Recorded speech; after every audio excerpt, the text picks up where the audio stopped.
Hello and welcome to Old Ways Gardening and Prepping. My name is Teresa. I'd like to welcome you out to my backyard inside the Hootie Hoop House on this partly cloudy, beautiful day.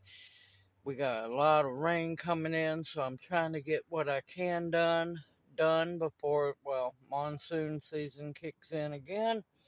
And today we're going to be repotting beautiful regosa roses. These poor little things have been through hell. I started them from seed because my seed got wet, and this is what I have left from all the trays that I planted because they survived the drought last year, which was rough, and they survived the negative 20 temps. A lot of them didn't make the negative 20 temps, but these beautiful babies did, and I'm going to get them repotted because they need to be repotted badly. So I'm going to move the camera down so y'all can see what I'm doing. Let's see. There we go. As usual, trusty chopstick. And this soil is extremely wet and it's still very well fertilized. I'm just going to make my indention, get my first little Rosa rugosa. Look at those beautiful little roots. I'm going to put it down in there. This one I don't have to break the roots up because it's not root bound. Oh, yep, it's still alive. Got a little worm. It's cold. Okay. There's the first one. I want to make sure no weeds and that the soil is another one. And the soil is good and loose. Now, the importance behind Rosa rugosas is not for the blooms. Yes, the blooms are pretty. They're single petal roses. They have 5 petals. But the main part that makes Rosa rugosas so important are the hips. They are known for their rose hips. And you see this one has a really good root system on it.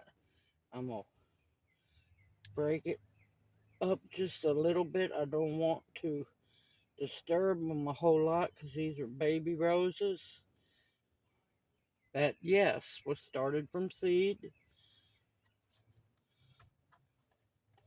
Up a roly-poly.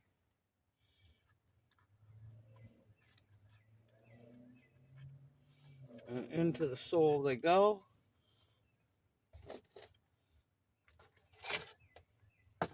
Actually, I need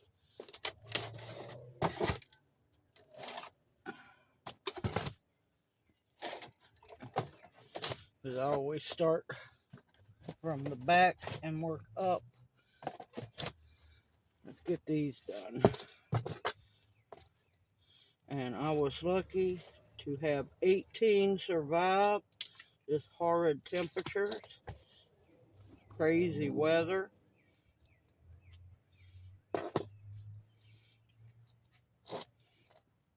And you want to try to get them right in the center of the pot.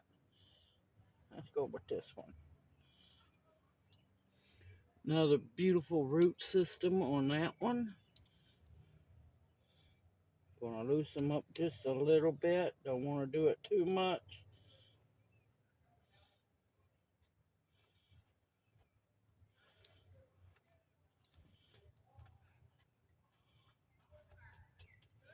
I'm gonna do one more and then I'm gonna take a break because I know y'all don't want to watch me plant 18 little roses. I am so thankful to have these.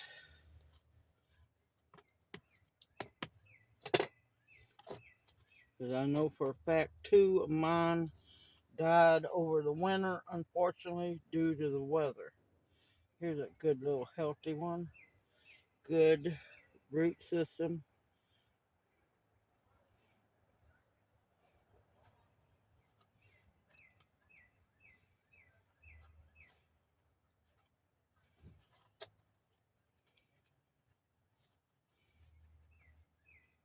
Oh, another little worm. It can stay in there. Let's see. I'm going to do one more. And I'm going to show y'all something.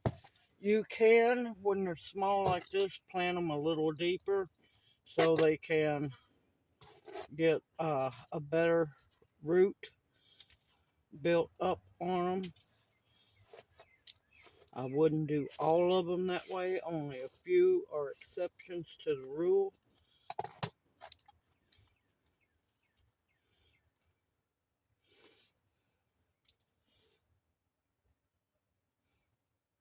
Here's one. That's a good example. See how leggy it has gotten? I'm going to plant it just a little bit deeper because they will form roots up along the stem. I didn't plant it a whole lot deeper, but I did get it deeper. Alright, I'm going to get all these babies planted, and I'll bring you back as soon as I get done. See y'all here in a bit. Okay, those are done, all 18. Now I'm going to put them back out on the growing table. That way they can get the rain that's coming through, because they've been acclimated to everything from freezing to burning up alive over 100-degree temps and sub-freezing. So they're acclimated, and with them being in those plugs, it's not a whole lot of transplant shock should happen. So they should do just perfectly fine. Now, another reason for growing Rosa rugosas, it's definitely not for the flowers, even though they're beautiful. I grow them for the hips. The hips are not only edible, they are also medicinal. They're the highest form of vitamin C you can get a hold of is rose hips, especially Rosa rugosa hips. That's exactly why they're grown for, and I have 18 of them, plus the three three mother plants that these came from. Now, the other two that died, I don't know why, but they just didn't make it, but they shot off babies, uh, runners before they died, so they live on just a little further from the mother plant.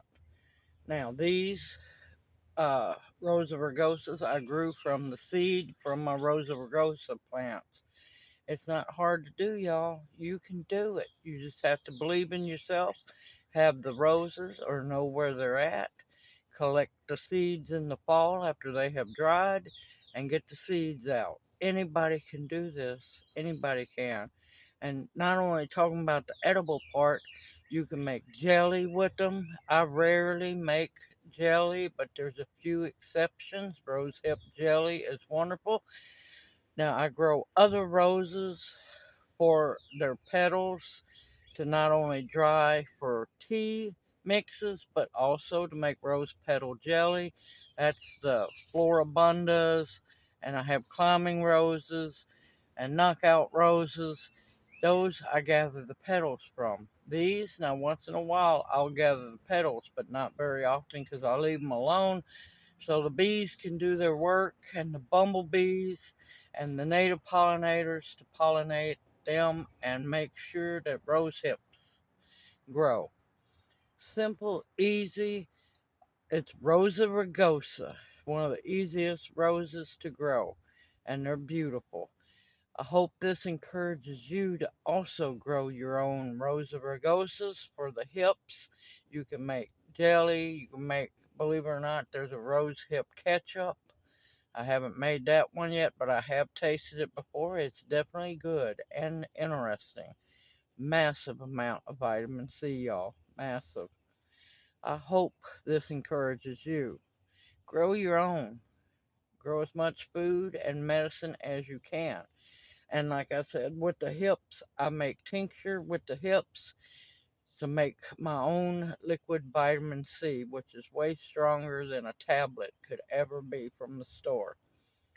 I look forward to seeing you in my next video. Y'all stay safe and sound. Continue to grow everything you possibly can and become self-sufficient as much as possible. In the days to come, you're going to thank yourself for doing so. Continue to stock those pantries with food that you can survive on, not junk food. Stock up your medicinal, stock up anything that's important. Leave the stuff that you can do without alone. Everyone take care. I look forward to seeing you in my next video, and may you each be blessed. Hoot hoot.